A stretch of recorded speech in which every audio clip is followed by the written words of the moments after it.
Esta es la tarde en el continente americano.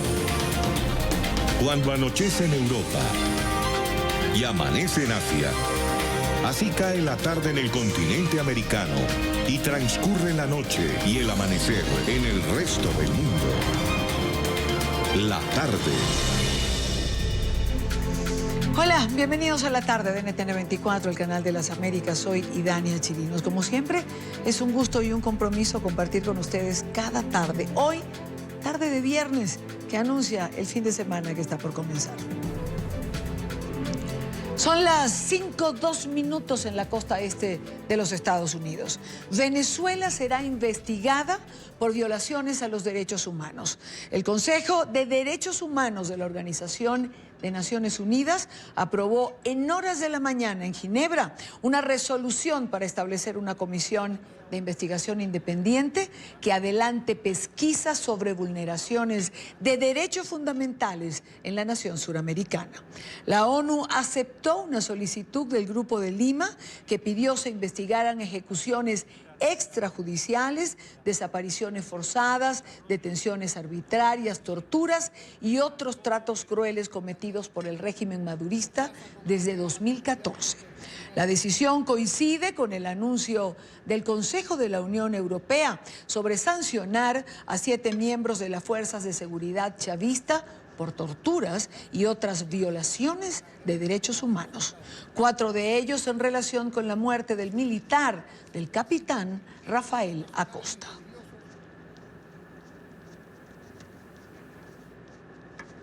Cuando son las 4:03, hora Quito, 5:03, hora costa este de los Estados Unidos, quiero saludar a nuestra próxima invitada, porque esta información de la que acabamos de mencionar es, a decir de muchos, un logro absolutamente importante, sobre todo para los defensores de derechos humanos y para todas aquellas organizaciones que tienen años exponiendo la violación de derechos humanos en Venezuela. Tamara Tarasiuk, investigadora senior para las Américas de Human Rights Watch.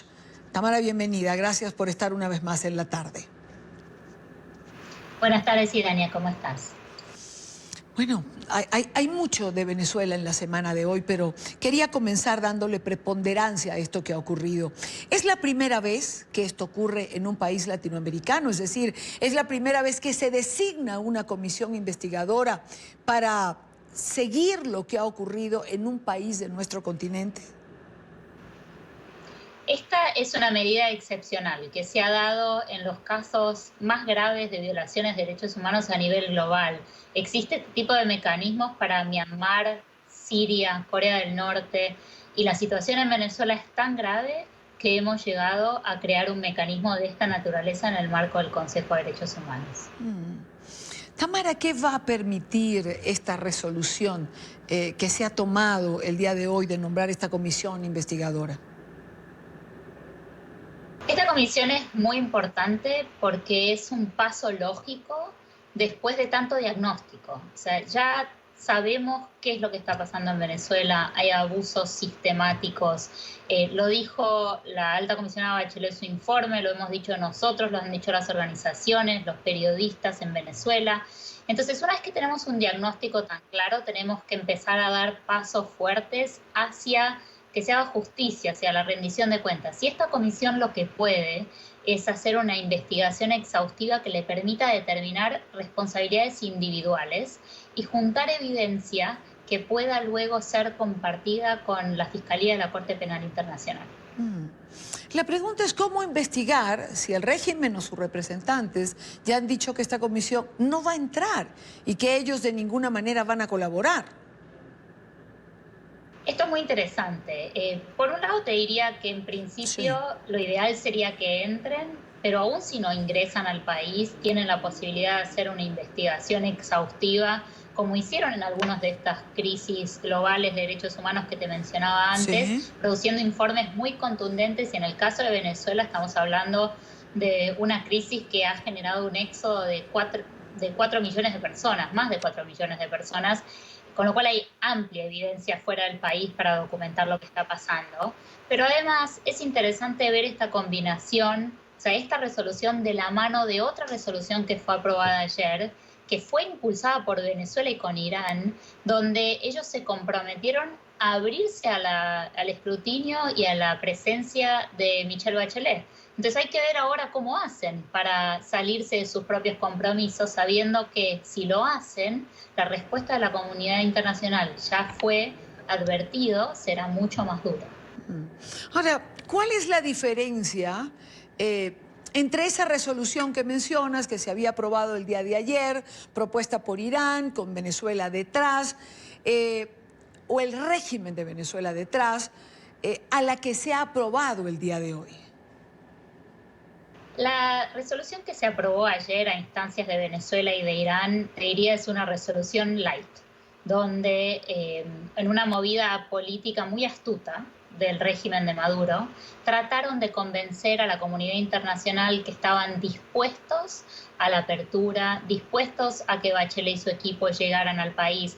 Pero si te fijas en los detalles de esa resolución, lo que hacen es referirse a un memorándum de entendimiento que firmaron las autoridades del régimen con el equipo de Bachelet, donde solo dicen que dentro de los 30 días van a negociar un plan futuro de trabajo. O sea, en realidad no se habían comprometido a nada y pretendían con esa resolución lavarse las manos y tratar de diluir la presión internacional. Y lo que pasó fue el mejor resultado posible para quienes estamos impulsando las investigaciones a nivel internacional. Y es que se dieran las dos cosas. Se dio una resolución donde Venezuela dijo que se comprometía a la apertura, aunque más no sea del pequeño equipo de Bachelet que pretendían dejar, y una resolución durísima, promovida por el Grupo de Lima, que tiene que llevarse todas las flores por haber impulsado esto fuertemente en Ginebra, donde se crea esta misión de determinación de los hechos, como se llama formalmente, y la resolución dice explícitamente que si Venezuela no colabora con Bachelet y no colabora con estas investigaciones, se dará un paso incluso más fuerte, que es la creación de una comisión de investigación. Entonces, hoy están jugadas todas las cartas con un mensaje clarísimo hacia el régimen de Venezuela, que es: la justicia está llegando y si ustedes no colaboran, la presión va a aumentar. La justicia está llegando. Me quiero quedar con esa frase. Tamara, el embajador del régimen en Ginebra, el señor Valero, ha dicho que esto no es más que una iniciativa que vulnera los principios de respeto, la soberanía y la no injerencia entre los estados. ¿Es una injerencia? Pregunto, resumiendo todo lo que dijo.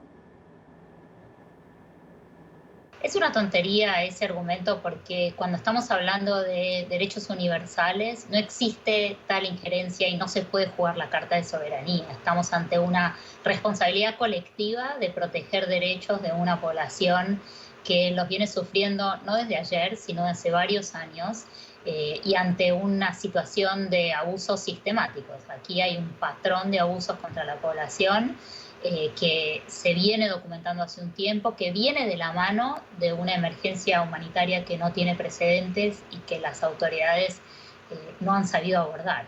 Entonces, en este contexto, hablar de soberanía en vez de lo que uno esperaría de cualquier gobierno decente, que es asumir la responsabilidad, no merece la menor respuesta, te diría.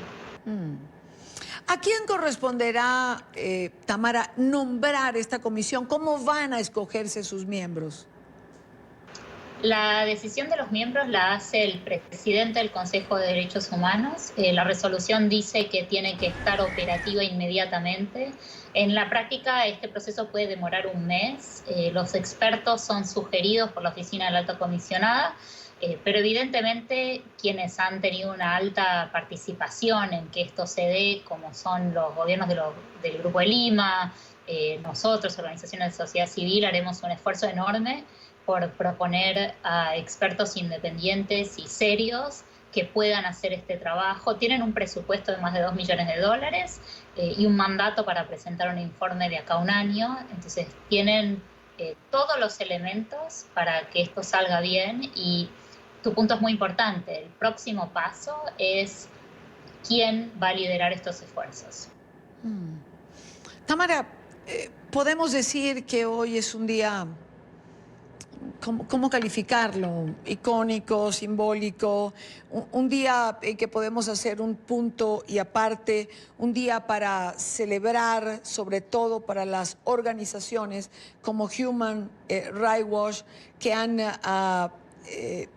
defendido los derechos humanos o que han tratado de exponer a la luz pública lo que pasa en Venezuela? Hoy es un día donde podemos hablar de una buena noticia sobre Venezuela, que no es muy habitual, la verdad, y definitivamente es un día que para nosotros es una victoria para las víctimas que están buscando justicia y que hace años vienen sufriendo los abusos del régimen. Estas víctimas hoy están un paso más cerca de que se haga justicia y que los responsables de estos abusos en algún momento rindan cuentas por los delitos que están cometiendo.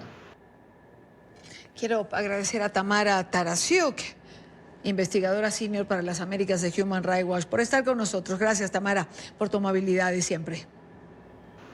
Gracias a ustedes.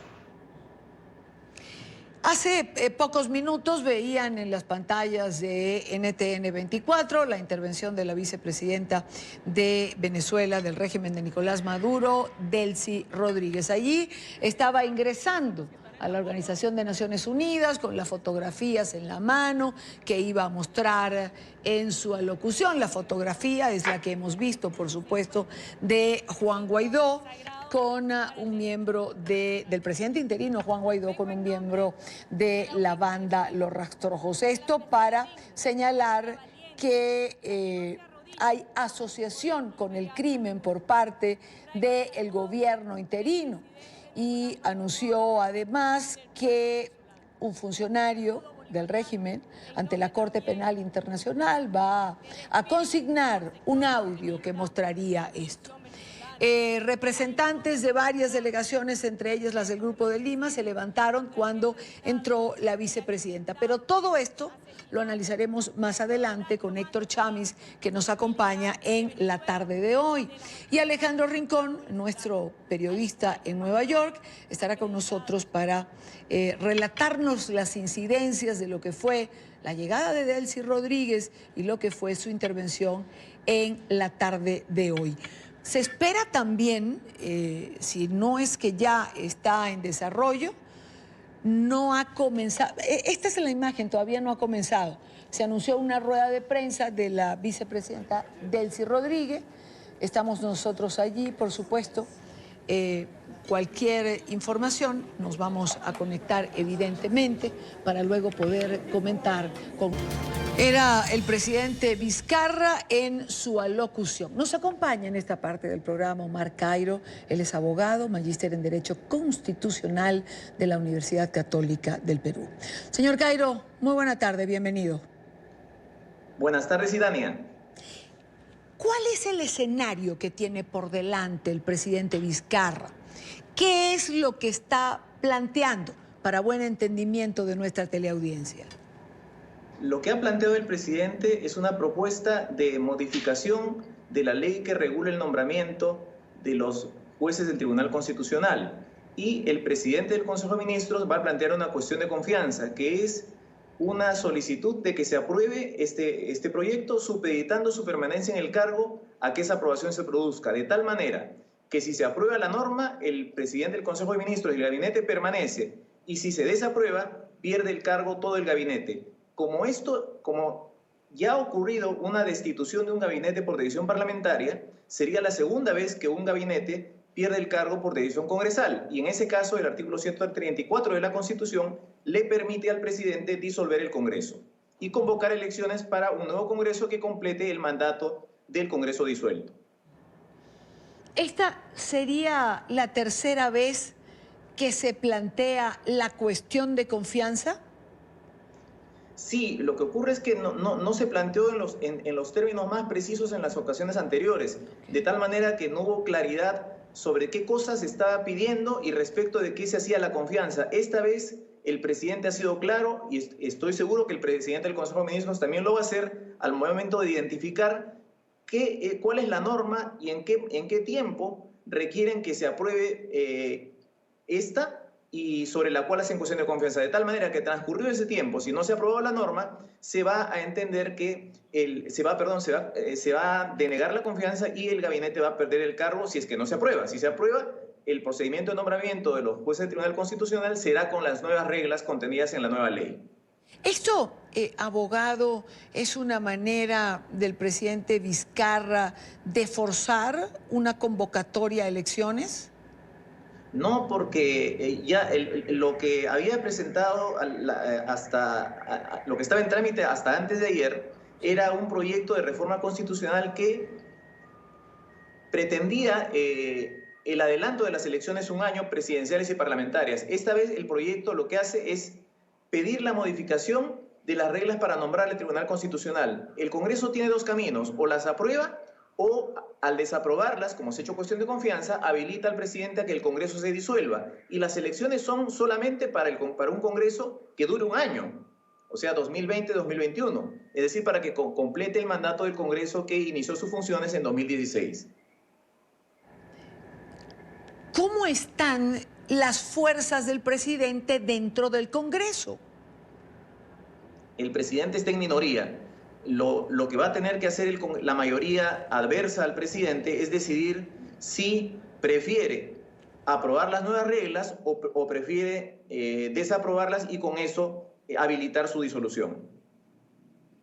Yo sé que, a ver, esa es una pregunta que a nadie le gusta, evidentemente nadie tiene una bola de cristal, pero ¿qué piensa usted que puede ocurrir el próximo lunes? Y aparte de qué puede ocurrir, ¿qué sería lo conveniente en la circunstancia del Perú? Yo creo que para efectos de que la realidad tenga un panorama mucho más sosegado de cómo ha estado presentándose hasta hoy, lo más conveniente sería que se apruebe el proyecto de ley. En el caso de que no se apruebe, lo que va a ocurrir es algo que es la disolución, y ahí muy probablemente van a haber reclamos de los congresistas acerca de la validez de esta medida. Pero esta medida yo creo que será, si es que se adopta, plenamente constitucional. Abogado, ¿por qué ha sido tan complicado lograr una estabilidad posterior a la salida del presidente Kuczynski de PPK? Es decir, pareciera, se pensó que con el presidente Vizcarra esto podía ocurrir, pero no se logra la estabilidad política que el Perú necesita. No, porque la posibilidad de una convivencia armónica en términos políticos se rompe cuando el presidente Vizcarra, luego de la renuncia del presidente Kuczynski, pasados unos meses, anuncia su intención de hacer una reforma política de las normas que regulan el poder político en el Perú y de enfrentar decididamente a la corrupción. Esto no fue del agrado de la mayoría parlamentaria, y en ese momento se presentaron los inconvenientes, los desacuerdos, hasta llegar a un momento en el cual el presidente planteó una reforma constitucional en la primera mitad del año que le retiraba al Congreso la decisión sobre el levantamiento de la inmunidad de sus integrantes, pero el Congreso no la aprobó. Y entonces el presidente, ante eso, plantea este proyecto de ley de adelanto de elecciones presidenciales y parlamentarias, que se archivó hace 2 días, y ante ese archivo lo que ha hecho es presentar este proyecto de ley de reforma constitucional, porque el día lunes se estaba por nombrar a miembros del Tribunal Constitucional que presumiblemente eran del agrado de la mayoría del Congreso, que es adversa al presidente, y con un procedimiento muy rápido que no permitió colocar en esa lista a personas que tuvieran la calificación necesaria en materia constitucional como para ser parte del tribunal. Abogado Omar Cairo, muchísimas gracias por su tiempo con nosotros en NTN 24. Gracias a ustedes. No, gracias de nuevo por estar aquí. Vamos a la primera pausa en la tarde de hoy. Recuerde seguir nuestras cuentas en Twitter. Se las dejo en pantalla, las cuentas del canal, siempre con información en tiempo real. Mi cuenta leo sus comentarios. 5:32 minutos, hora costa este de los Estados Unidos. Continuamos con más de la tarde de hoy. El presidente Trump ha pedido hoy la renuncia de Adam Schiff, el presidente del Comité de Inteligencia de la Cámara de Representantes. El mandatario estadounidense acusa a Schiff de cambiar la transcripción publicada por la Casa Blanca sobre su llamada con el presidente de Ucrania, en la que habría pedido investigar al hijo de su rival político, Joe Biden. Emiliana Molina tiene información en Washington. Emiliana. Hola, ¿qué tal? Muy buenas tardes. Pues la líder de la Cámara de Representantes, Nancy Pelosi, el día de hoy expresó su preocupación y asegura que el fiscal general de la Nación, William Barr, en ningún momento tuvo que haber estado encargado de la información que reveló este denunciante. Pues recordemos que el mismo nombre de William Barr también estaba en esta denuncia junto con el ejecutivo estadounidense Donald Trump tras la polémica llamada con su homólogo ucraniano, donde este le pide al presidente ucraniano que investigue al hijo de Joe Biden, su rival político. Por otro lado, Donald Trump se tomó a las redes sociales esta mañana para pedir la dimisión de Adam Schiff, el presidente del Comité de Inteligencia de la Cámara de Representantes, donde escuchamos en las últimas horas cómo este presidió la audiencia de parte del director de las agencias de inteligencia nacionales aquí en Estados Unidos, donde Maguire aseguró que esta situación en Washington es una sin precedentes. El representante Adam Schiff leyó fraudulentamente al Congreso, con millones de personas mirando, una versión de mi conversación con el presidente de Ucrania que no existe. Supuestamente estaba leyendo la versión transcrita exacta de la llamada, pero cambió por completo las palabras para hacerlo sonar horrible. Y yo sueno culpable. Estaba desesperado y fue atrapado. Adam Schiff, por lo tanto, mintió al Congreso e intentó defraudar al público estadounidense. Él ha estado haciendo esto por 2 años. Le pido que renuncie inmediatamente al Congreso por este fraude. Hablamos con múltiples congresistas demócratas por los pasillos del Capitolio y aseguran que esta petición de parte del Ejecutivo simplemente es un escudo para intentar restarle importancia a la llamada.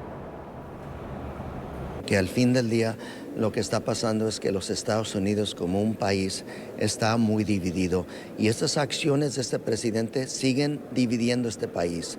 Se imagina de que, ha hecho casos, ha hecho cosas que si yo fuera el que estuviera haciendo esas cosas, me hubiera metido a la cárcel. Si yo me pongo a hablarle a México y a preguntarle al presidente de México que me haga estos favores, me meten inmediatamente a la cárcel. Bueno, eso es la típica forma de él. Cuando una persona no está de acuerdo con él, él le da un insulto o pide que renuncie. Y eso es la forma de él tratar el tema. Los demócratas tienen la mayoría, así que ellos son libres de continuar teniendo audiencias ridículas. Y ese es el resultado de la elección. Con suerte la elección será diferente la próxima vez. Por su parte, Joe Biden, uno de los precandidatos presidenciales por el Partido Demócrata a las elecciones del 2020 en Estados Unidos, asegura que ayudó a que renunciara el fiscal general de Ucrania en 2016 porque era una persona, según sus propias palabras, corrupta e inepta, y no porque estaban llevando a cabo una investigación supuestamente de la empresa de gas natural en donde trabajaba su hijo, Hunter Biden, con un salario de alrededor de unos $50,000 mensuales. Esta es la información que tenemos desde Washington. Emiliana Molina para NTN 24. Gracias, Emiliana, gracias por la información. Y en esta parte del programa saludamos a Luis Fleischmann, el ex copresidente del Centro de Palm Beach para la Democracia y la Investigación Política. Señor Fleischmann, bienvenido, buena tarde para usted. Un placer estar aquí con ustedes esta tarde. Igualmente para nosotros tenerle. ¿Cómo termina el presidente Trump una semana dura, una semana de cuestionamientos, donde ayer escuchaba que la señora Pelosi le llamaba por mínimo encubridor? Bueno, yo pienso que el presidente tiene razones para preocuparse y obviamente la última reacción que tú mencionaste, que es el que haya pedido la renuncia de Adam Schiff, acusándolo de algo que es muy fácil probar. Acusándolo de que Adam Schiff en realidad cambió el transcripto de la conversación entre él y el presidente Zelensky de Ucrania. Eso es algo muy fácil probar. Simplemente se muestra lo que la Casa Blanca entregó. Sin embargo, estoy seguro que esto no es así. Simplemente es un invento de Donald Trump como mecanismo de defensa que en realidad no tiene ninguna base. Es obvio de que el tema en este momento, si hay que juzgarlo políticamente, si hay que hacerle el impeachment o no, en este momento es un tema que aquellos que lo defienden obviamente están reaccionando políticamente. ¿Quién está en favor de Donald Trump y quién está en contra de Donald Trump? Pero la realidad es que si Donald Trump conspira, se demuestra que conspiró con un gobierno extranjero para perjudicar a un oponente político, significa que está pidiéndole a un país extranjero que interfiera directamente en las elecciones internas de Estados Unidos. Y recordemos, toda la investigación de Mueller con respecto a la interferencia de Rusia en nuestras elecciones era precisamente con eso. Y lo irónico es que después de toda la crítica, Donald Trump lo vuelve a hacer con Ucrania. Ahora, si es que se prueba finalmente que es así, pero el proceso de juicio político es algo totalmente necesario en este momento porque el humo está ahí y donde hay humo puede haber fuego. O sea que el proceso de juicio político tiene que iniciarse. Si a final de cuentas no se demuestra de que el accionar del presidente Donald Trump no tuvo esa intención o que simplemente es inocente de esos cargos, allá él. Pero en este momento hay suficiente base para que se inicie un juicio político y es con esta responsabilidad que el presidente Trump se tiene que medir. Es decir, fue una semana difícil. Evidentemente, muy difícil. Es decir, el Partido Demócrata está en lo correcto en decir que hay elementos para iniciar este juicio político. Yo pienso que sí, porque es lo que también dice la ley. O sea, el artículo 2 de la Constitución norteamericana. Bueno, señor Fleischmann, es que justo es lo que, a ver, algunos analistas señalan, ¿no? Al decir que el presidente no puede estar por encima de la ley. Algunos de sus críticos señalan que el problema es que el presidente Trump siempre se cree por encima de la ley. Totalmente, lo dijo el 23 de julio. 2 días antes de comunicarse con el presidente de Ucrania, dijo que el artículo 2 de la Constitución norteamericana le da todo el derecho a él de hacer lo que se le venga en gana, cosa que no es verdad, porque los que escribieron la Constitución, justamente la idea era limitar el poder, era justamente antimonárquico. O sea, centralizar el poder es una cosa, era antimonárquico. No existe una cosa así, el presidente norteamericano como un rey que no tiene limitación de poder. Entonces, cuando uno ya concibe de que todo lo que hace el presidente es legal, que a propósito es algo que Richard Nixon en su momento lo dijo también, obviamente hay que ponerle ciertos frenos también, porque, o sea, y esto despierta más sospechas de que lo que pasó con el presidente de Ucrania simplemente es un abuso de poder. No solamente es un abuso de poder, es también supuestamente o sospechosamente una obstaculización de los intereses de la seguridad nacional norteamericana. Recordemos que si se prueba que él condicionó ayuda militar norteamericana a Ucrania al hecho de que Ucrania coopere con él con respecto a la investigación de Biden, estamos poniendo un interés nacional por encima de un interés personal, porque recordemos, ayudar a Ucrania es justamente para poner frenos a la invasión soviética de Ucrania, la invasión rusa de Ucrania. Rusia lo que quiere finalmente tragarse a Ucrania y los ucranianos están tratando de defenderse de la expansión rusa. O sea, estamos hablando de sacrificar intereses nacionales o intereses de la política norteamericana en favor de un interés personal. Yo no estoy acusando en este momento a Donald Trump de eso, pero creo que hay suficiente evidencia como para iniciar un juicio político, como para iniciar una investigación de juicio político. Ahora, señor Fleischmann, ¿usted cree que esto pueda, ese convencimiento que usted tiene y que tienen muchos demócratas, pueda permear hacia la sociedad estadounidense con el mismo convencimiento? Bueno, yo pienso que el presidente Trump es popular en ciertos sectores y es menos popular en otros sectores. En este momento lo que estamos viendo es que aquellos que simpatizan con Trump o aquellos que apoyan sus políticas están diciendo de que esto es un juego político, que esto no es serio, que el presidente Trump, o sea, todavía incluso dentro del Partido Republicano, con algunas excepciones como Mitt Romney, no ha habido gente que se ha puesto del lado de los demócratas, o sea, no ha habido gente que ha dicho hay que apoyar a Trump. Pero tampoco lo hicieron en la época en que Richard Nixon entró bajo la lupa. Pero a medida de que la investigación del impeachment, la investigación que llevó al juicio político, daba a luz más hechos y mostraba más hechos, había cambio de opinión hasta que finalmente Richard Nixon renuncia porque no tiene suficiente apoyo dentro del Partido Republicano. Acá puede llegar a ocurrir lo mismo. Yo creo que a medida de que salgan más hechos a la luz y que se demuestren más hechos a la luz, va a haber más éxodo de aquellos que apoyan a Trump. Y puede ser que haya incluso éxodo dentro de los legisladores que hoy en día se han puesto del lado de él. Ahora, señor Fleischmann, hay un punto que está quizás por debajo, pero que me gustaría colocarlo sobre la mesa, que es, y que leía algo hoy, es más, lo adjetivaban como avalancha de filtraciones. Si algo ha caracterizado, digamos, este transcurrir en el gobierno o en la administración del presidente Trump, es una cantidad de filtraciones en diferentes áreas. O sea, esto es algo que no se puede negar. Eso es correcto, pero vamos a ponerlo así.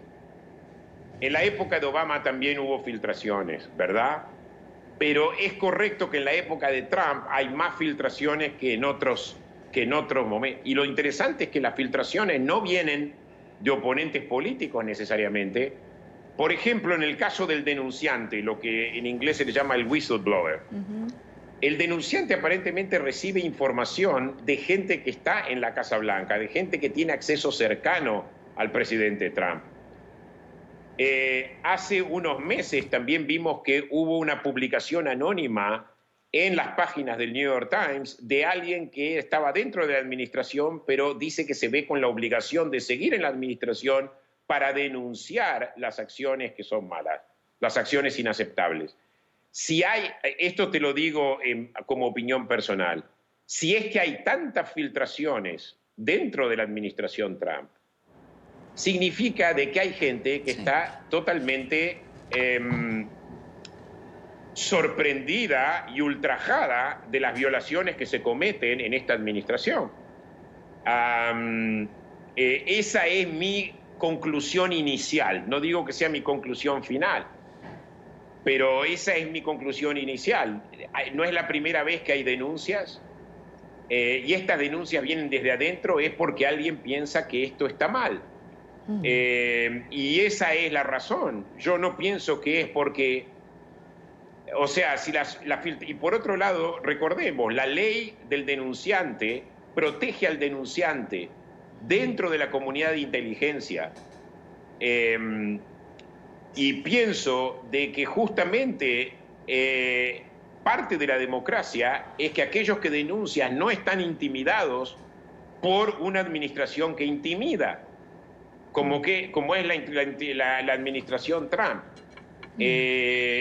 Por ejemplo, el director nacional de inteligencia hace 2 días testificó frente al Congreso. Y el director nacional de inteligencia, por ejemplo, en lugar de cumplir con lo que dice la ley, de informar a la Comisión de Inteligencia del Congreso sobre el informe del denunciante, lo consulta con la Casa Blanca, que es justamente el centro de la denuncia. Eso significa que el director de la Inteligencia Nacional estaba intimidado o temía al poder presidencial y temía por su futuro.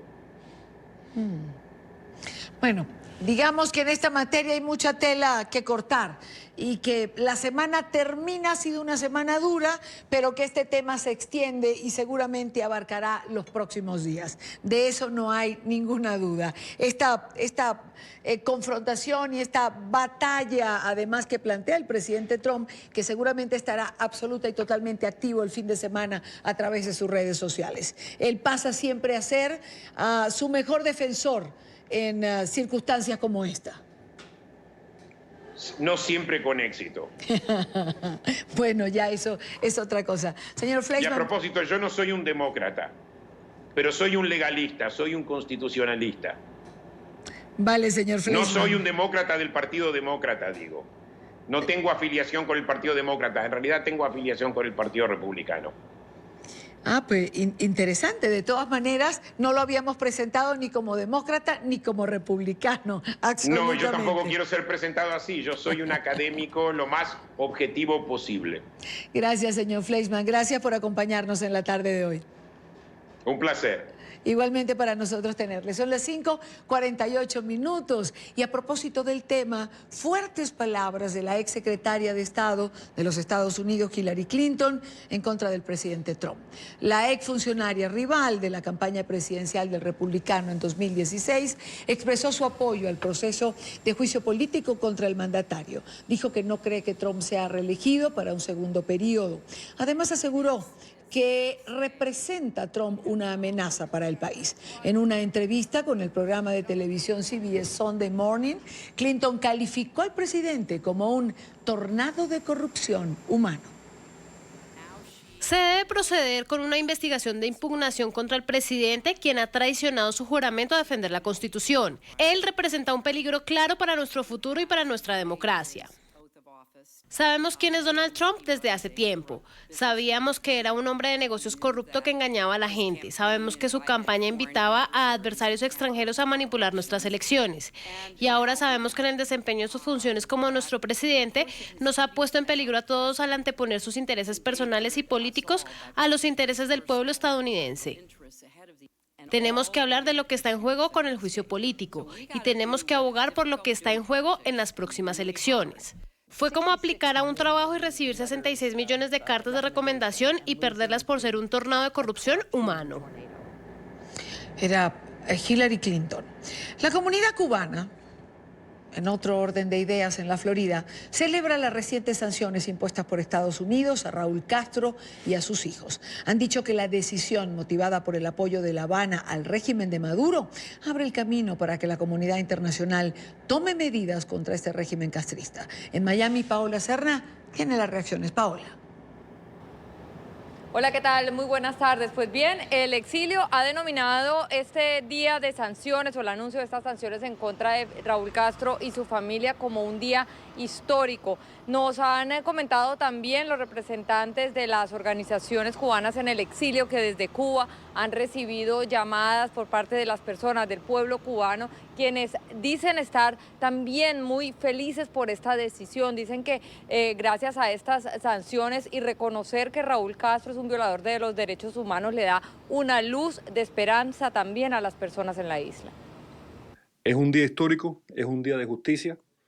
Lo más importante no es la sanción, que tiene peso de por sí, sino la designación.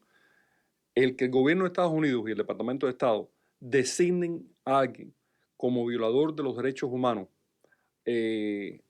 a la escala que ha sido designado Raúl Castro, Alejandro Castro y sus 3 hijas, es algo contundente que abre el paso a toda una serie de sanciones mayores por parte de Estados Unidos directamente en contra de la familia Castro. Creo que es una señal muy clara para el pueblo de Cuba de que ha terminado la impunidad de la familia Castro en Cuba. Bueno, pues para alegría de todos los que nos sentimos cubanos y amantes de la libertad y del deseo que tenemos de que en Cuba llegue la democracia, el cambio y que nuestro pueblo deje de sufrir, pues te puedo decir que en Cuba se ha recibido esa noticia con mucha alegría. Y es increíble porque se suponía que una parte del pueblo pues iba a estar un poco asustado y no. Todo lo contrario. Las personas lo han recibido con mucha alegría porque es tanto lo que están sufriendo, es tanta las necesidades que tienen, están viendo tanto, captando el abuso de ese régimen que definitivamente lo han aceptado con mucha alegría porque es la necesidad que tiene ese pueblo del campo. Creo que lo más contundente que hemos visto es la ocupación castrista de Venezuela, es el hecho de que aún después de que Estados Unidos estuvo dispuesto a una apertura e intentar promover un cambio en Cuba por vía del entendimiento, este régimen se ha empecinado en el totalitarismo, ha estado dirigiendo la represión no solamente en Cuba, sino en Venezuela y en Nicaragua, y creo que tenemos una administración que se da cuenta del peligro real de este régimen para todo el hemisferio, promoviendo grupos, bandas criminales delincuentes como la FARC y como el ELN en Colombia, promoviendo otros grupos terroristas en diferentes partes y promoviendo a los regímenes terroristas en Cuba, en Venezuela y en Nicaragua. Todo parece indicar que estas sanciones por parte del gobierno de Estados Unidos a Raúl Castro y su familia tomaron de sorpresa incluso al propio régimen cubano, ya que hasta este momento no ha habido ninguna manifestación, por lo menos pública, ni del gobierno ni de ninguno de sus representantes. Es la información desde Miami, Paola Serna para NTN 24. Gracias, Paola, gracias por la información. Y cumpliendo con la orden del presidente Donald Trump, agentes del Servicio de Migración y Control de Aduanas de los Estados Unidos, ICE, y la Oficina de Detención y Deportación adelantaron esta semana una serie de redadas contra indocumentados con antecedentes judiciales.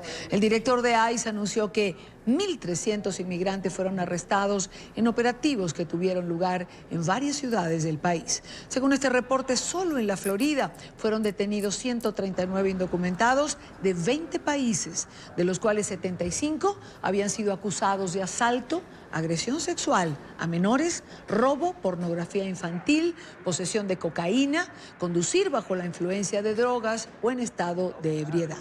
En los estados de Massachusetts, Pensilvania, Nueva York, Texas y Oklahoma también se registraron múltiples detenciones.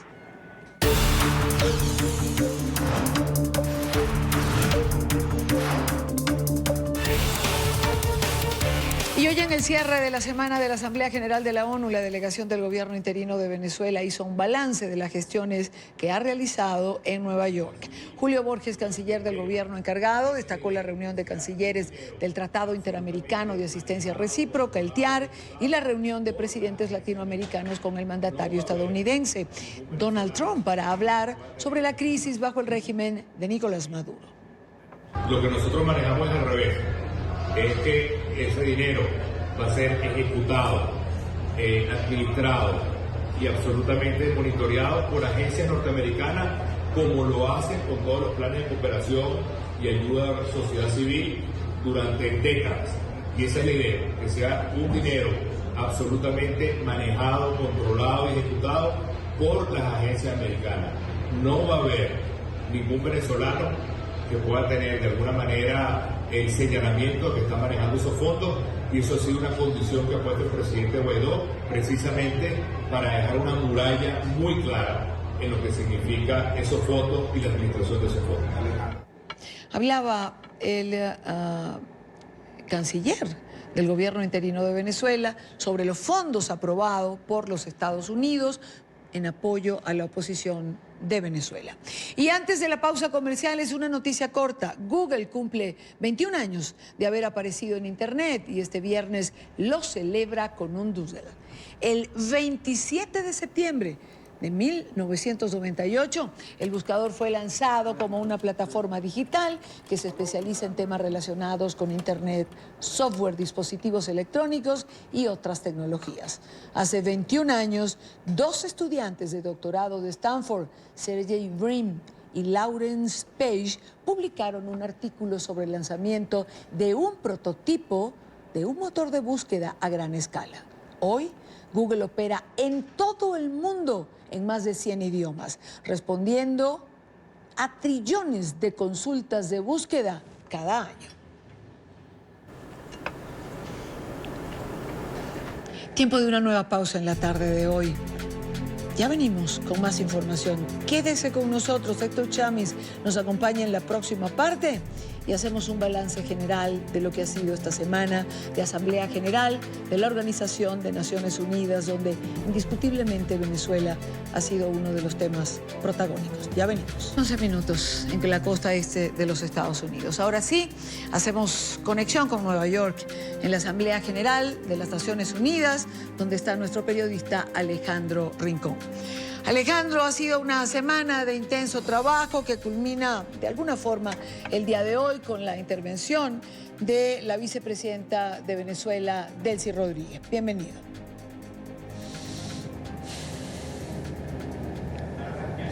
Hola Idalia, televidentes del canal de las Américas. Pues luego de sufrir un extenso retraso en su agenda, en el transcurso de hoy pues ha tenido lugar esta declaración de Delcy Rodríguez, incluso una declaración que se modificó a último momento. Estaba agendada para la tarde del jueves, pero pues finalmente ha entregado este discurso ante la Asamblea General en una intervención en donde utilizó términos de crítica y palabras fuertes para lanzar señalamientos en contra de los gobiernos de Colombia y de los Estados Unidos, que en el transcurso de esta Asamblea General han estado siempre respaldando la agenda de la misión enviada por el gobierno interino de los venezolanos a cargo de Juan Guaidó. Dos elementos claves para destacar: una vez ha terminado este encuentro con la prensa, con Delcy Rodríguez, ha llamado a los integrantes del Grupo de Lima como el Cartel de Lima y los llamó como un grupo de loras que repiten y repiten el mismo discurso pero no piensan. Son justo este tipo de términos los que llaman ahora mismo en mayor medida la atención de la comunidad internacional, que estaba, por supuesto, haciendo un seguimiento muy cercano a cada una de las actividades de Delcy Rodríguez en la Asamblea General, que empezó incluso hoy a primera hora con encuentros bilaterales, entre ellos con el canciller de China.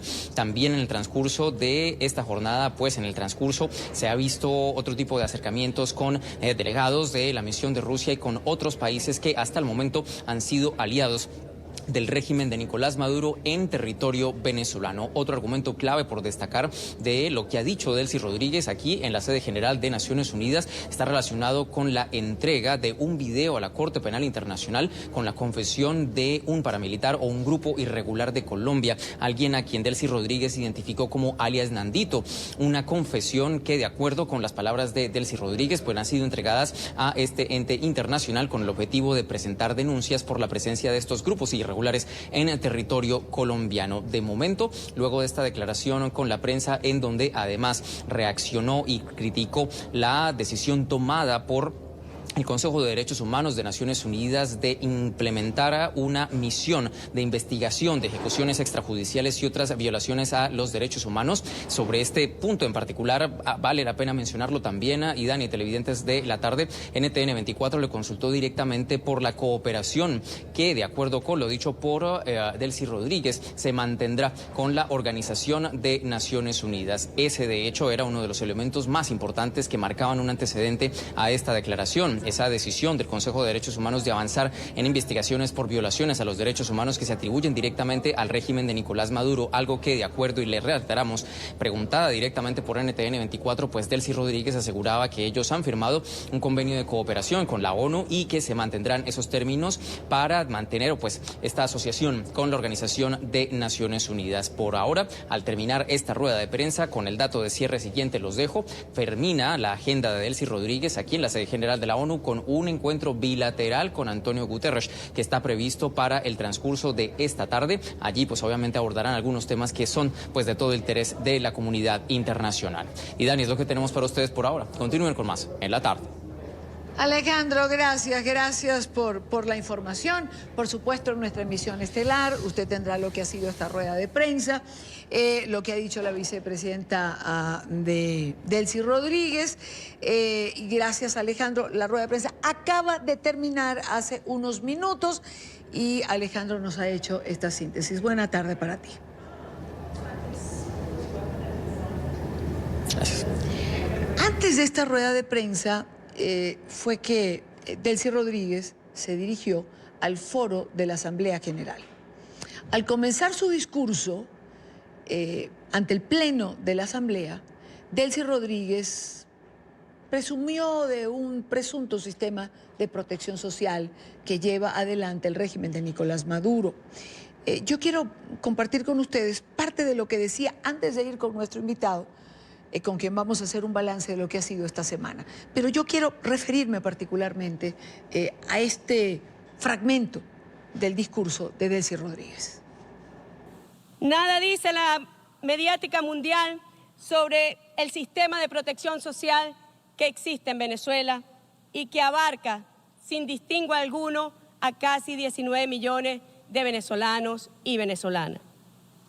Este modelo de inclusión, justicia y protección social ha sido determinado como un objetivo a destruir por parte del gobierno de los Estados Unidos de Norteamérica. Es la verdadera amenaza a su modelo de supremacismo capitalista.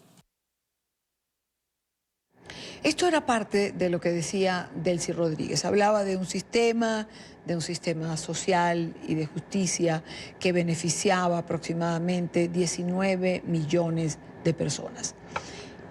Quise referirme a este fragmento porque usted que me está viendo y que acaba de escuchar puede preguntarse ¿de qué sistema habla Delcy Rodríguez? ¿De qué beneficios sociales a la población venezolana? Cuando en este programa a diario presentamos testimonios que hablan de otra realidad. Testimonios como estos. Que comemos carne y pollo una vez al mes y si acaso. Eso es un espagueti blanco con queso rallado encima. A veces arroz con huevo. Dolor, amigo, dolor. Es lo único que te puedo decir. Cuando ya tú tienes un hijo, que tú veas que es lo mismo que con todos los días, es la misma ropa, la lavo, la restrego y otra vez la misma ropa para salir. Yo creo que ya el gobierno no hay que decirle nada porque vemos que tiene un total desinterés con relación a la atención del adulto mayor. Estos son mis zapatos. Después de 40 años de servirle a este país dignamente. Cuando fui a comprar un par de zapatos tenía que dejar de comer totalmente durante 3 años.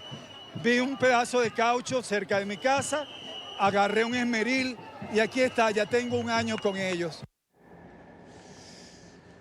Y eso por tener 2 testimonios que buscamos en archivo después de oír a Delcy Rodríguez, que también refirió un sistema de justicia con beneficio para la gente.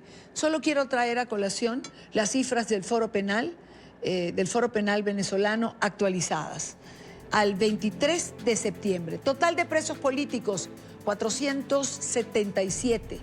440 hombres y 37 mujeres, 369 civiles y 108 militares. No sabemos exactamente a qué sistema de justicia se estaba refiriendo Delcy Rodríguez. A esta hora quiero saludar a Héctor Chámez, colaborador permanente de NTN 24, profesor del Centro de Estudios Latinoamericanos de la Universidad de Georgetown. Héctor, bienvenido, buena tarde.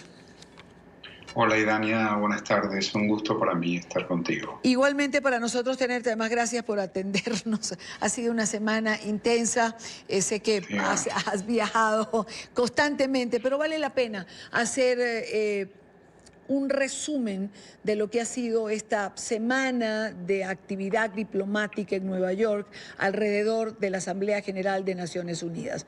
Una semana donde de una u otra manera Venezuela ha sido protagonista. Sí, una semana que comenzó el lunes con la reunión de cancilleres de consulta del TIAR, que se aprobó la activación del mecanismo. Por 16 votos contra 1 en contra y 1 abstención. Esos son los países de las Américas que son miembros del tratado. Y donde Colombia hizo la presentación inicial y una reunión que fue positiva desde ese punto de vista en términos de dejar establecido de qué se trata. Delcy Rodríguez no podría estar más lejos de la realidad, no solo porque no existe nada de lo que dice ella acerca de protección social al sistema de justicia, sino porque ya la comunidad internacional comienza a hablar de este régimen como lo que es una narcotiranía, un conglomerado criminal que tiene control del aparato del Estado en Venezuela, especialmente del aparato de represión, y que constituye una amenaza para la paz y la seguridad del continente. En el marco de esta asamblea, Héctor, se produce un encuentro del presidente Trump con líderes latinoamericanos y con representantes del gobierno de Juan Guaidó. Un encuentro que, por cierto, Nicolás Maduro escuchaba una intervención, la calificó como la reunión de la vergüenza. Para muchos esto fue además una demostración del apoyo que Estados Unidos sigue dando al gobierno interino de Venezuela, al presidente Guaidó. Me gustaría tener tu opinión en relación a este encuentro que, digamos, en paralelo con la Asamblea General, fue de lo más destacado, de lo más importante. Sí, fue muy importante. Fue muy importante porque, de vuelta, Venezuela es la crisis de Venezuela es la crisis más importante desde el punto de vista sistémico, la crisis más importante que ha tenido el continente americano. Es la amenaza a la seguridad, a la paz, a la estabilidad de la región más severa que ha experimentado el continente. Y me parece positivo que el presidente de Estados Unidos, país anfitrión de Naciones Unidas por definición, el país más poderoso del sistema, reúna a todos los presidentes para conversar sobre eso y para llamar a las cosas por su nombre, lo cual derivó en más sanciones, en el pedido de sanciones. El propio Julio Borges en esa reunión les pidió a los cancilleres y presidentes de las Américas el uso de sanciones, porque como sabemos Canadá, Estados Unidos y Panamá han implementado sanciones, pero el resto de los países de la región no lo han hecho. Y sería bueno y sería importante que lo hicieran.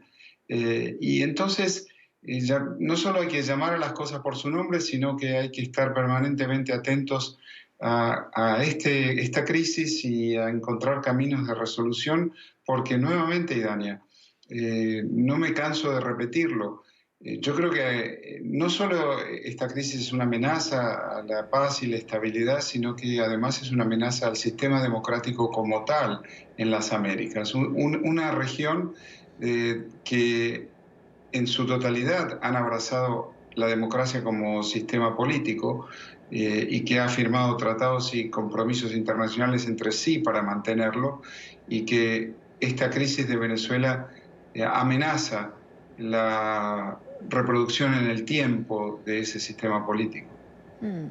Héctor, por otra parte me gustaría revisar contigo lo que fue la presencia del presidente Duque, el discurso ante la Asamblea del presidente Duque y de una u otra manera el liderazgo del presidente de Colombia en torno a todos estos eventos que han tenido a Venezuela como protagonista, porque de una u otra manera, pues lo hemos comentado tú y yo también en el programa, Colombia termina siendo el país más impactado por la crisis que se produce en Venezuela. Por definición, además es el país que ha recibido esta inmigración con los brazos abiertos, al mismo tiempo que esta emigración constituye en última instancia un acto de agresión por parte del régimen de Maduro, porque es una expulsión masiva de hoy 4,5 millones de personas y el año que viene las proyecciones indican que habrá más refugiados venezolanos que sirios y nuevamente todos siempre repetimos, sin guerra, sin desastre natural, simplemente con la política deliberada de expulsión de una dictadura criminal de sus propios ciudadanos.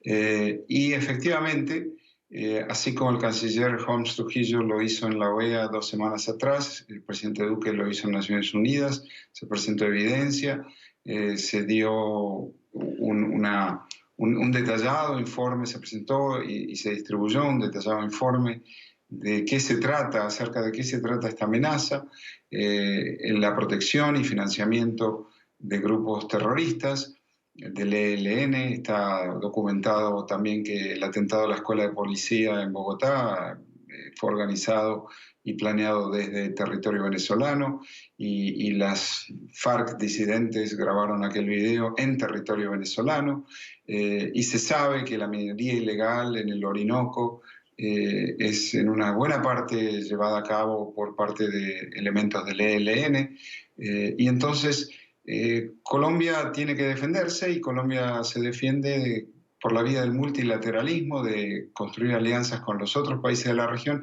que también son receptores de inmigrantes. Desde Colombia hacia abajo y pasando por Brasil, los migrantes venezolanos llegan hasta bien al sur, hasta Chile y Argentina, y está todo documentado. Entonces, efectivamente, el liderazgo internacional de Colombia es importante, debe ser remarcado y es natural que así sea.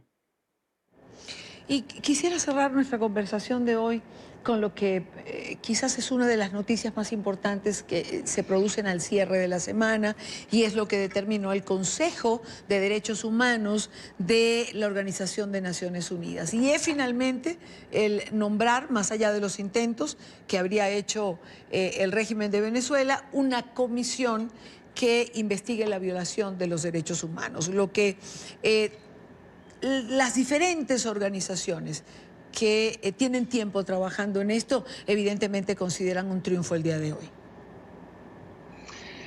Sí, es importante que el sistema de Naciones Unidas actúe, pero soy un poco escéptico acerca del mérito de otra comisión más, una comisión que va a estudiar e investigar, dice ese comunicado, lo cual ya ha sido investigado y documentado en exceso, diría yo.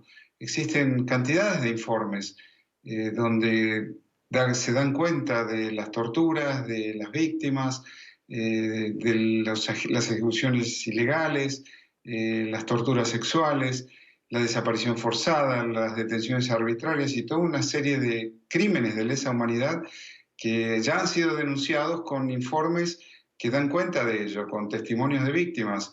Los 6 países que denunciaron al régimen ante el Tribunal Criminal Internacional en La Haya lo documentaron con informes de la OEA, informes de Foro Penal, informes de las propias Naciones Unidas acerca de estas prácticas que constituyen crímenes de lesa humanidad.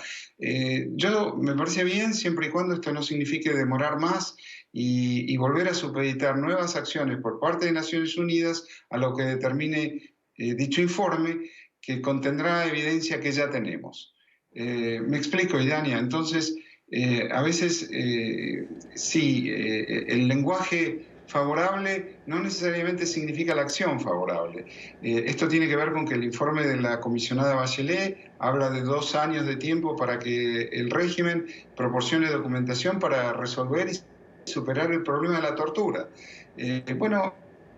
No podemos ser tan ingenuos tampoco. 2 años de tiempo para que quienes torturan den cuenta de cómo torturan. No va a ocurrir de esa manera, sin duda.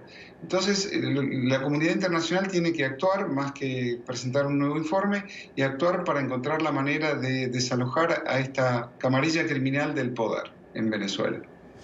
Siempre hay 2 formas de ver las cosas. Esto lo decía porque al comienzo estábamos con Tamara Tarasiuk y, digamos, estaba un poco más optimista. Pero bueno, el optimismo a veces es difícil cuando, sobre todo tú y yo, tenemos tantos años sentados aquí en este mismo espacio y programa hablando de lo mismo. Héctor, como siempre, un gusto estar contigo. Buena tarde para ti. Un gusto para mí. Gracias, Idania. Son las 5:30, hora en Quito, Ecuador. Otra controversia, y con esto cerramos esta parte del programa, ha sido el día de hoy sobre una foto en la que se ve a miembros del Ejército de Liberación Nacional jugando con niños y que el presidente Iván Duque habría presentado en la ONU como parte de las pruebas sobre la presencia de grupos guerrilleros en Venezuela. El periódico El Colombiano puso en duda que la imagen correspondía a la fecha y al lugar registrados en el dossier. En conversaciones con NTN24, el director de la ONG venezolana Fundaredes aseguró que la imagen sí fue captada en el estado Táchira, pero en el año 2013. El miércoles el presidente colombiano anunciaba ante la Asamblea General de la ONU que en sus manos tenía las pruebas. Este dossier de 128 páginas contiene el acervo probatorio que demuestra la complicidad del régimen de Nicolás Maduro con los carteles terroristas que atentan contra el pueblo colombiano. Pero dentro de dicho informe hay una fotografía que se ha convertido en el centro de la controversia en Colombia. Esta imagen fue presentada por la administración Duque como prueba del adoctrinamiento de estructuras del ELN en instituciones educativas del fronterizo estado Táchira, instantánea que según el Ejecutivo corresponde a 2018. Sin embargo, en este artículo el diario El Colombiano señaló que la imagen no corresponde ni al lugar ni a la fecha señalada en el informe. La imagen correspondería a las prácticas de reclutamiento que realizó el ELN en el Tambo, Cauca, y que fueron entregadas al colombiano por inteligencia militar en el 2015. El medio de comunicación publicó parte del informe que le entregó Inteligencia Militar Colombiana en 2015 que corrobora la denuncia. Pero en esta controversia hay un tercero en disputa, la ONG Fundaredes. En el programa La Mañana de NTN 24, Javier Tarazona, director de la organización, aseguró que la foto hace parte de un informe publicado en 2013. Pero de manera bien precisa, esta fotografía corresponde a elementos probatorios de nuestra denuncia de julio del 2013 y la publicación nuestra, nuestro primer informe público, impreso y digital como organización es en el año 2018. Entonces el error es de fecha, pero en el error de contenido no hay error de contenido. Esta foto pertenece al territorio venezolano. Aunque aún no hay un pronunciamiento público por parte del gobierno colombiano, varios funcionarios han indicado que la foto sí fue tomada en territorio venezolano. Medios de comunicación local indicaron que el presidente Iván Duque pidió investigar el hecho. Y en su regreso a Venezuela, luego de su visita a Rusia, Nicolás Maduro reiteró que el gobierno de Moscú reafirmó su apoyo técnico-militar. En una conferencia de prensa ofrecida en Caracas, arremetió contra el presidente de los Estados Unidos por haberse reunido con mandatarios de la región para tratar la crisis de Venezuela. Maduro calificó la cita, como recién lo dije en mi entrevista con Héctor Chamis, como la reunión de la vergüenza. La cara de asco que Donald Trump sentía al estar sentado ahí, le olía mal es la gente con que estaba reunida. Y la cara de vergüenza de los presidentes que se prestaron a una reunión vulgar contra Venezuela. De todo esto puedo resaltar la cara de asco de Trump. Sentía asco de estar ahí, porque Trump desprecia a América Latina, al Caribe, al mundo entero. Él es supremacista. Supremacista. Se cree superior a los demás, y más sobre todo a América Latina y el Caribe.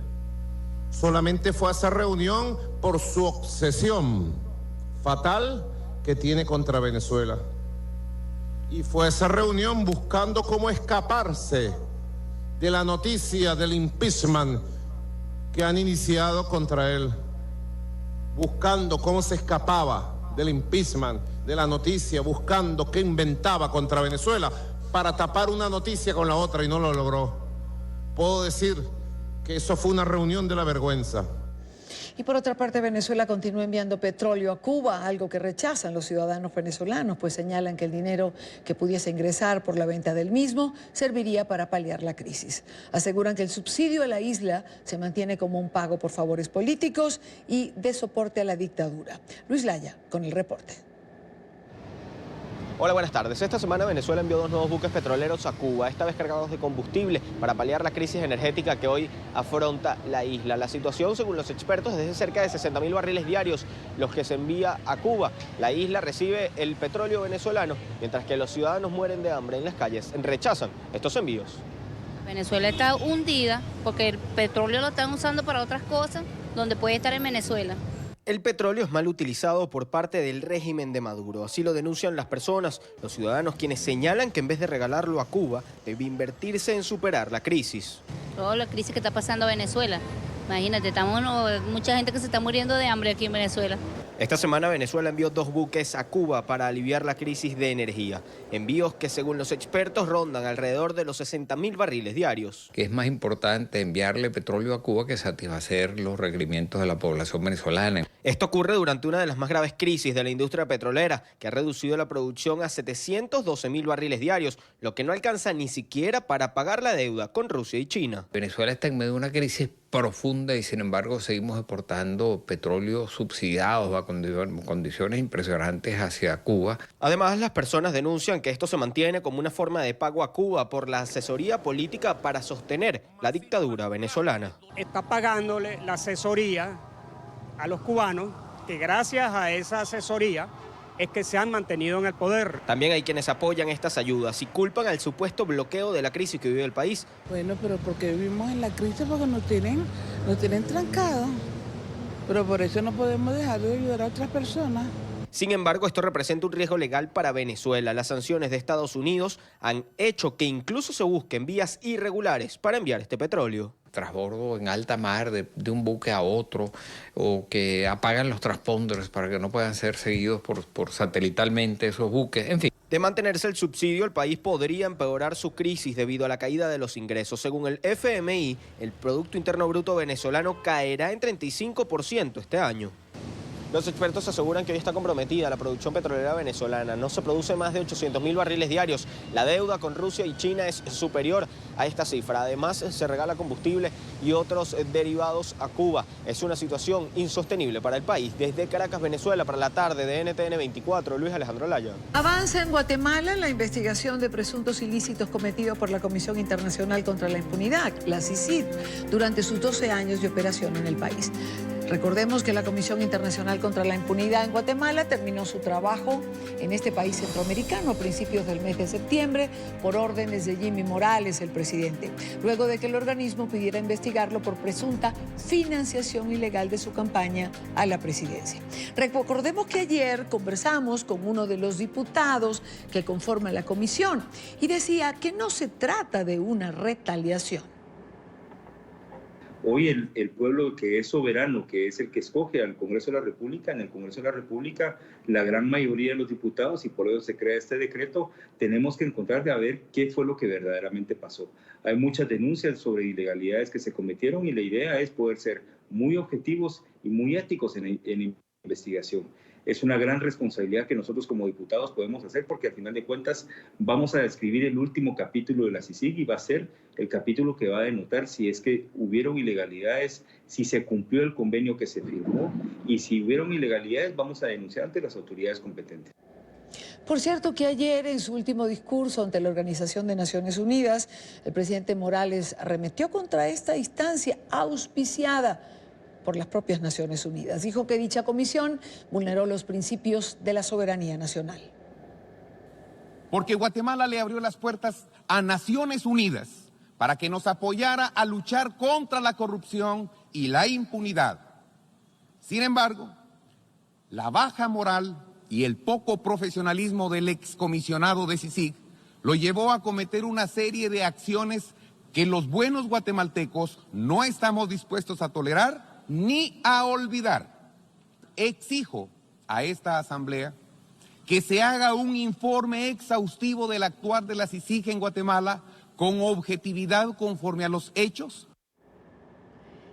Para comentar lo que está ocurriendo, fue tema ayer, pero queríamos darle, la otra cara el día de hoy. Nos acompaña Jordán Rodas Andrade, procurador de los Derechos Humanos de Guatemala. Señor procurador, bienvenido. Gracias, como siempre, por estar con nosotros. Gracias, Idania. Siempre es un gran honor estar con toda esa gran audiencia. Señor procurador, ¿qué hay detrás de esta comisión que se ha nombrado dentro del Congreso en Guatemala? La verdad es que analizándolo fríamente a la luz de derecho de mi perspectiva como procurador de derechos humanos, es un contrasentido que después que Guatemala fue a pedir a Naciones Unidas de forma soberana por la fragilidad de nuestro sistema de justicia, el apoyo y la creación de esa comisión, ahora como algunos pocos no les fue bien con las investigaciones que llegó a afectarlos porque estaban acusados de delitos, entonces la comisión resulta que fue mala y pide una investigación. Entonces el caso ya lo tiene la Honorable Corte de Constitucionalidad porque Acción Ciudadana planteó una acción de amparo y que seguramente tendrá distintos análisis porque los congresistas tienen básicamente sus funciones bien establecidas, legislar y fiscalizar la administración. Pero el tema de la independencia judicial, ya más con procesos iniciados, yo tengo mis reservas, pero vamos a estar muy atentos al fallo de la Corte Constitucional en tal sentido. Señor procurador, es decir, ¿la Corte Constitucional de Guatemala pudiera fallar en contra de esa investigación que pretende hacer el Congreso? Sí, efectivamente, para que no surta efecto lo que pretenden hacer desde el Congreso, investigando lo ya realizado a una comisión internacional que nace a partir del tema de los derechos humanos, porque está claramente definido que a más corrupción, menos derechos humanos, y eso fue lo que firmó Naciones Unidas. También hay principios que protegen a los funcionarios internacionales.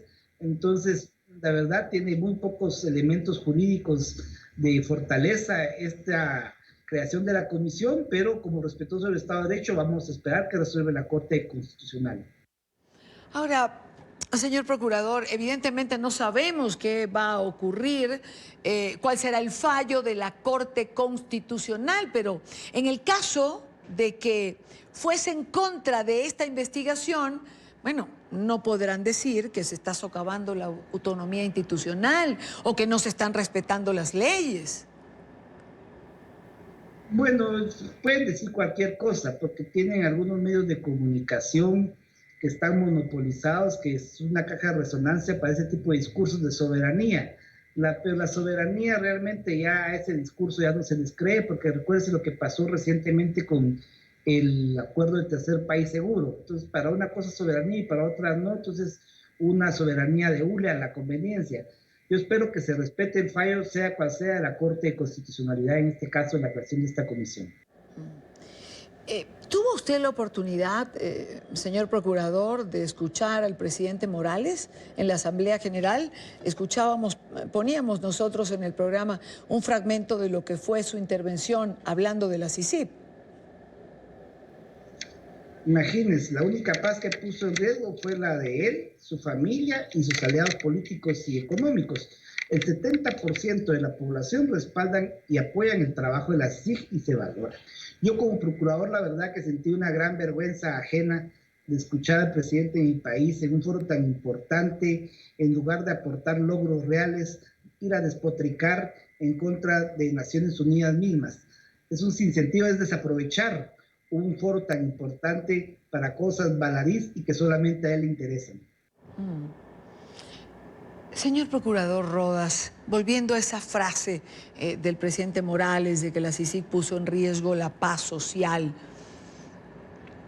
lo único, y a esa conclusión se ha llegado hoy en día desde distintos foros, ONGs o personalidades, lo único que pone en riesgo la paz social no es precisamente la corrupción. Totalmente de acuerdo, Irina. La corrupción es un cáncer que ha corroído el Estado guatemalteco y muchos otros estados en América Latina, porque malos funcionarios hacen un uso indebido del poder que se les delega, que no es un cheque en blanco, en contubernio, óigase bien, con una parte del sector privado, porque cuando hay un funcionario corrupto hay un sector privado que da el dinero para aumentar sus privilegios, y es una visión muy egoísta del país. Quiero agradecer a Jordán Rodas Andrade, procurador de los Derechos Humanos de Guatemala. Gracias, procurador, como siempre, por estar con nosotros. Muy amable, siempre a sus órdenes. Un abrazo fuerte, saludos cordiales. Con esto llegamos al final de la tarde de hoy, tarde de viernes. Recuerden seguir nuestras distintas plataformas, Twitter, Instagram, nuestro canal en YouTube, nuestra página web para estar siempre conectado a la información. Termina una semana intensa de trabajo, una semana dura. Descansen el fin de semana, el próximo lunes a la misma hora para analizar, debatir la agenda informativa del día. Buen fin de semana para todos.